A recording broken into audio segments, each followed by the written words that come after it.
में इतने सारे टाइप्स की लाइट आ गई है कि आप 100% कंफ्यूज हो जाते होंगे कि अपने घर में कौन सी लाइट सिलेक्ट करें, कौन से एरिया में कौन सी लाइट लगानी चाहिए, नहीं लगानी चाहिए, कितने टाइप्स की लाइट आती है, कौन से टेम्परेचर की लाइट्स कौन से एरिया के लिए सही है।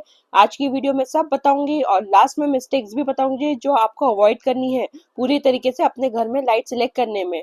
और मैं बहुत सिंपल लैंग्वेज में बताऊंगी, तो अगर आपके पास डिजाइनर है या नहीं है, कुछ भी है, आप अपने घर के लिए सही तरीके से लाइटिंग डिजाइन कर पाएंगे। किसी भी रूम में लाइट सिलेक्ट करने के लिए आपको 3 पार्ट में उसको डिवाइड कर देना होता है।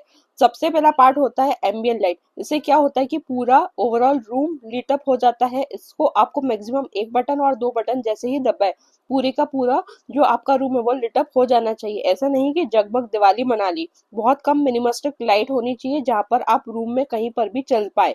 इसको स्विच आपको रूम डोर के पास में ही होना चाहिए। इससे आप कोव लाइट लगा सकते हो फॉल सीलिंग के कॉर्नर्स में, या फॉल सीलिंग नहीं कर रहे हो तो प्रोफाइल लाइट भी आप लगा सकते हो। सीओबी लाइट लगा सकते हो, पैनल लाइट लगा सकते हो। मैं फिर रिपीट कर रही हूँ, बहुत कम लाइट नहीं, जहाँ सर्कुलेशन है वहां पर लाइट लगाना। पहले लोग ट्यूबलाइट लगाते थे, जो मुझे बिल्कुल भी पसंद नहीं है, क्योंकि लोगों को लगता है कि ट्यूबलाइट लगा ली तो पूरा रूम लिट अप हो जाएगा, जो बिल्कुल सही नहीं है। उससे बहुत ज्यादा शेडो क्रिएट होगा और एक बहुत ही ऑकवर्ड सा लुक आता है, जो ट्यूबलाइट अवॉइड करनी है।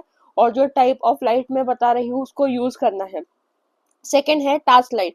यह सबसे ज्यादा इंपॉर्टेंट लाइट होती है और इसको आपको अलग अलग टाइप की लाइट आपको लगाना है। अलग अलग टास्क को हिसाब से अलग अलग लाइट लगानी है। टास्क का मतलब क्लियर है। अगर आप कहीं पर भी काम कर रहे हो तो उसके ऊपर लाइटिंग चाहिए। जैसे किचन में उसके कैबिनेट्स के नीचे ऐसी लाइट्स लगानी है ताकि आपका पूरा काउंटर लिट अप हो जाए। स्टडी टेबल है तो उसके ऊपर आपको सीलिंग में लाइट लगानी है, पेंडेंट में लाइट लगानी है, या फ्लोर लैंप में लाइट लगानी है, या स्टडी लैंप लगाना है। मतलब जो भी सरफेस हो काम करने का वो आप क्लियर हो। बेड साइड टेबल है, बेड पर अगर आप रीडिंग करते हैं तो वहां पर आपको रीडिंग लाइट्स लगानी है। आपको लिस्ट है ऑफ ऐसे टास्क बनाने हैं और वहां पर अलग अलग टाइप की टास्क लाइटिंग आपको देनी है।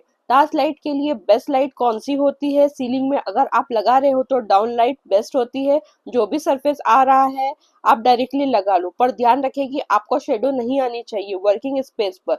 दूसरी होती है, आपको कोई भी वर्किंग स्टेशन के ऊपर कैबिनेट बन रहे हैं तो वहां पर सरफेस लाइट लगाना या प्रोफाइल लाइट लगाना, जैसे सरफेस हमेशा लिट अप हो जाता है बिना शेडो के।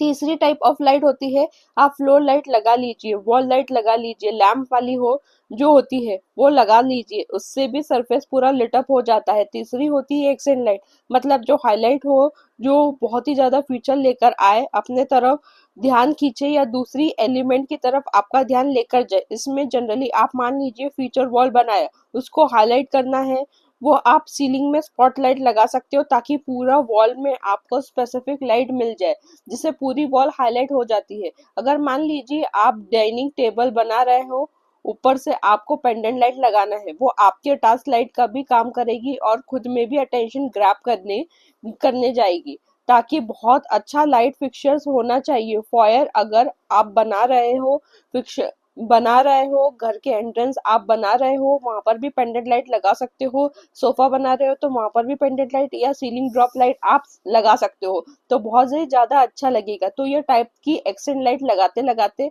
या जो भी आप एरिया को हाईलाइट करना चाहते हैं, फीचर बनाना चाहते हैं, वहां पर ये लाइट यूज कर सकते हो, या लाइट को ही फीचर बना सकते हो, वहां पर भी यूज ये होती है।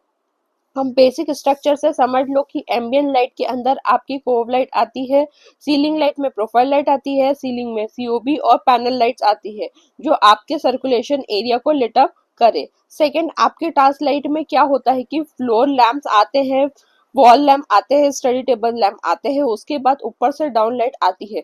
सीलिंग में आप लगा रहे हो cabinet and under cabinet light आती है, जो भी आप वर्किंग एरिया टास्क एरिया में काम करने में आपको हेल्प करे। तीसरी होती है एक्सटेंड लाइट, जिसमें सब कुछ इंपॉर्टेंट होता है। सीलिंग में स्पॉटलाइट कोई भी वॉल को हाईलाइट करने के लिए, पेंटिंग को हाईलाइट करने के लिए लगाते हैं। दूसरी होती है पेंडेंट लाइट, जो सीलिंग में ड्रॉप होकर फ्लोर में आती है, ये टास्क लाइट का भी एक्ट करती है, साथ में ये खुद एक्सटेंड एलिमेंट बना देती है, तो वो एरिया ऑटोमेटिकली अच्छा लगने लगता है। नेक्स्ट है लाइट का टेम्परेचर क्या सिलेक्ट करें। बहुत सारे लोग कंफ्यूज रहते हैं इसमें से कि जब शॉपिंग करने जाते हैं तो कहते हैं कि कोल्ड लाइट दे दो। कभी कभार इतनी कोल्ड लाइट दे देते हैं कि रूम में आकर बहुत ही ज्यादा वाहियात लगने लगता है, तो यह तो इतनी ज्यादा वार्म दे देते हैं तो ऐसा लगता है इतनी गर्मी है मेरे रूम के अंदर। इसलिए सही एरिया के लिए सही टाइप्स की लाइटिंग यूज करना बहुत इंपॉर्टेंट है। टेम्परेचर सेलेक्ट करना बहुत इंपॉर्टेंट है।